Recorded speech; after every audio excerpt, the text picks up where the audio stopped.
Brian Aherne Biography. William Brian de Lacy Aherne, May 2, 1902, February 10, 1986, was an English actor of stage, screen, radio and television, who enjoyed a long and varied career in Britain and the U.S.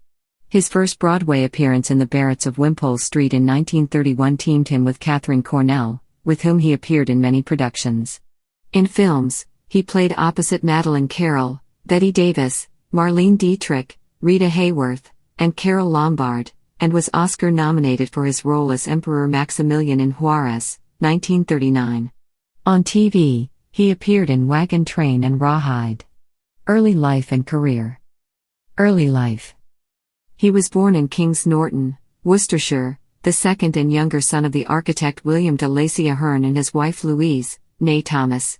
His elder brother Pat Aherne was also an actor.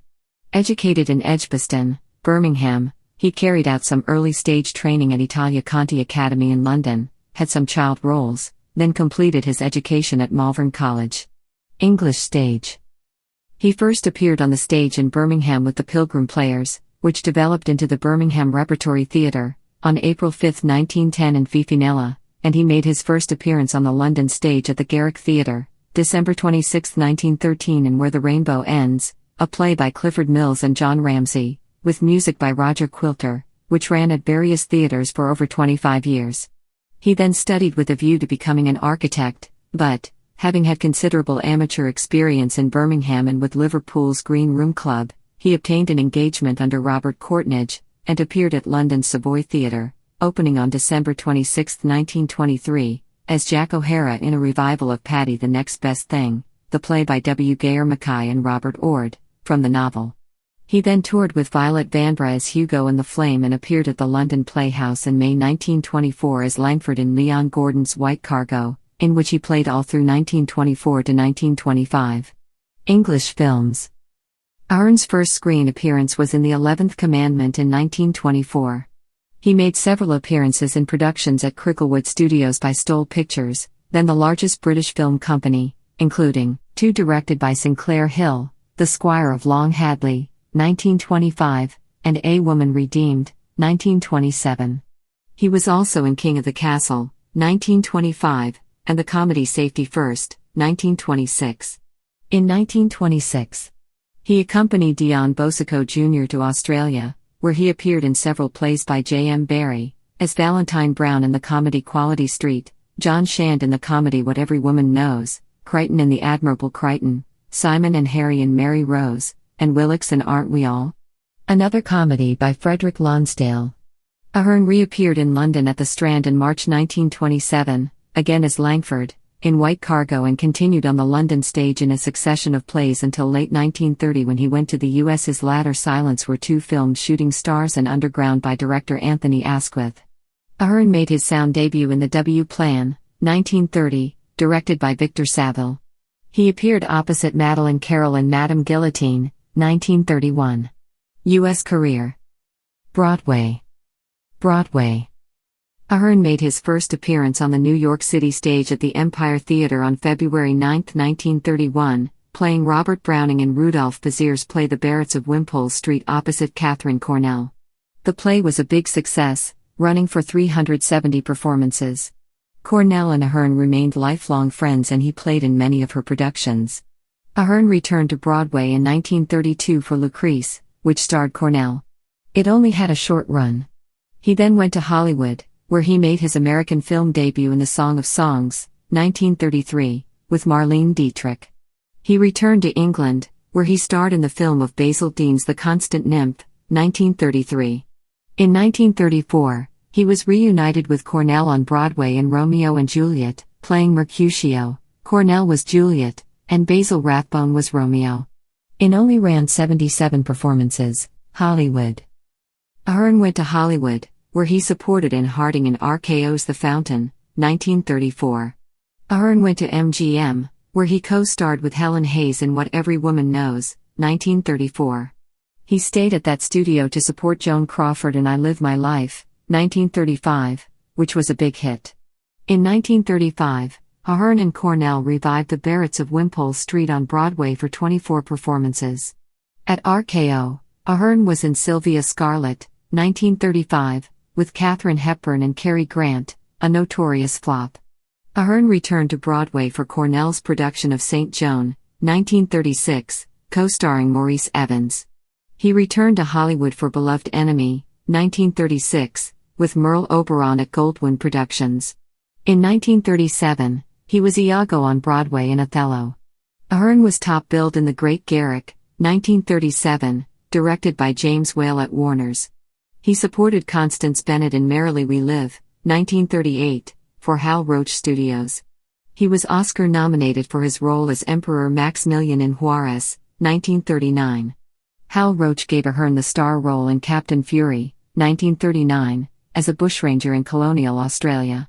He supported Carole Lombard in Vigil in the Night, 1940, at RKO, then reunited with Madeleine Carroll in My Son, 1940, for Edward Small. Columbia. Aherne was billed over Rita Hayworth in The Lady in Question, 1940, at Columbia.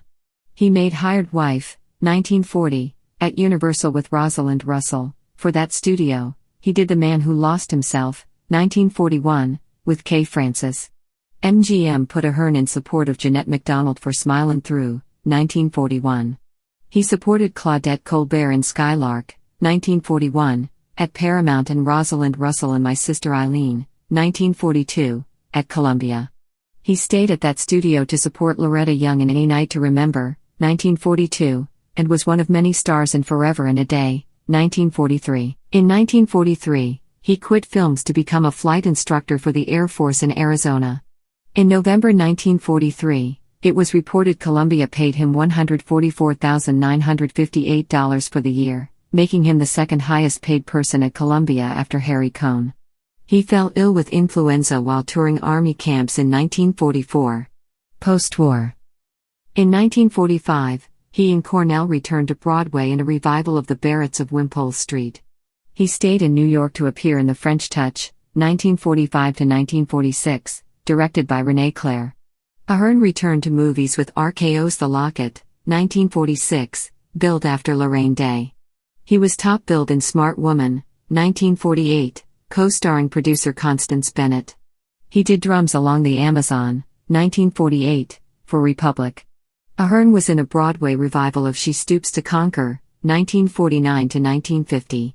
Television. Aherne made his television debut with Dear Brutus for the Ford Theatre Hour, 1950, which he had performed on stage in Boston. He followed it with The Magnificent Gesture for Armstrong Circle Theatre, 1950, a well-remembered voice for Lux Video Theatre, The Old Flame for The Billy Rose Show, 1951, The Buccaneer for Pulitzer Prize Playhouse, 1951, and Betty Crocker Star Matinee, 1952.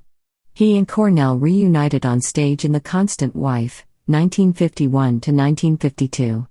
Then Aherne returned to Hollywood. He had supporting roles in I Confess, 1953, directed by Alfred Hitchcock, and Titanic, 1953, as Captain E.J. Smith. Aherne did Escapade, 1953, on Broadway and Two for Tea for Lux Video Theatre and Element of Risk and Breakdown for Robert Montgomery Presents, 1953.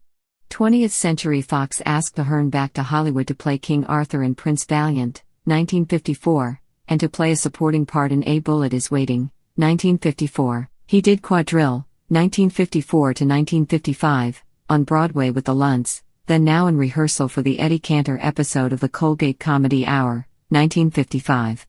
Aherne did The Martyr for General Electric Theatre, 1955, Reunion in Vienna for Producers Showcase, 1955, and The Round Dozen in Appearances and Reality for The Star and the Story, 1955.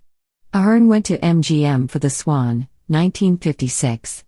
On TV, he did 1 Minute from Broadway for Sneak Preview, 1956, Night Shriek for Climax. 1956, The Sacred Trust and the Lamp of Father Cataldo for Crossroads, 1956, The Transfer for the Errol Flynn Theatre, 1956, Safe Enough for Studio 57, 1957, and Story Without a Moral for Goodyear Theatre, 1959. In 1957, he went on a national tour of My Fair Lady, playing Professor Henry Higgins. In 1960, He played the title role of the Trouble with Templeton on the television series The Twilight Zone. Aherne was invited back to 20th Century Fox for a sizable supporting role in the big-budget The Best of Everything, 1959. Ahерne's final Broadway appearance was in Dear Liar, 1960, with Cornell, where he played George Bernard Shaw, with great vivacity according to the New York Times, opposite Cornell's Mrs. Patrick Campbell. He acted in the movie Susan Slade, 1961. He did the Bruce Saybrook story on Wagon Train, 1961, and The Gentleman's Gentleman on Rawhide, 1961. He also appeared as guest host on the TV panel show The Name's the Same. Final years. Ahерne's final film roles included Lancelot and Guinevere, 1963, as King Arthur, The Waltz King, 1964, for Disney, as Johann Strauss I, and The Cavern, 1964. He settled in Switzerland. He appeared in a play in England and agreed to return to Hollywood to play Rosalind Russell's love interest in Rosie. 1967. In 1970, he appeared as a mystery guest on What's My Line? Radio career. Aherne co-starred in the Florence Nightingale episode of Theatre Guild on the air April 13, 1952. In 1945, he played sleuth Simon Templar in the mystery series The Saint. He also appeared in an episode of Burns and Allen titled Brian Aherne Shorts on March 28, 1944. Personal life and death. Between 1939 and 1945, Aherne was married to actress Joan Fontaine. The marriage ended in divorce. He married Eleanor de Liger Labrid in 1946, and their union lasted until his death in 1986. Aherne published his autobiography A Proper Job in 1969 as well as A Dreadful Man, 1979, a biography of his close friend George Sanders. Aherne was a pilot and charter member of the Aircraft Owners and Pilots Association. Aherne died of heart failure in Venice, Florida at the age of 83 on February 10, 1986. He was cremated at Sarasota Crematory.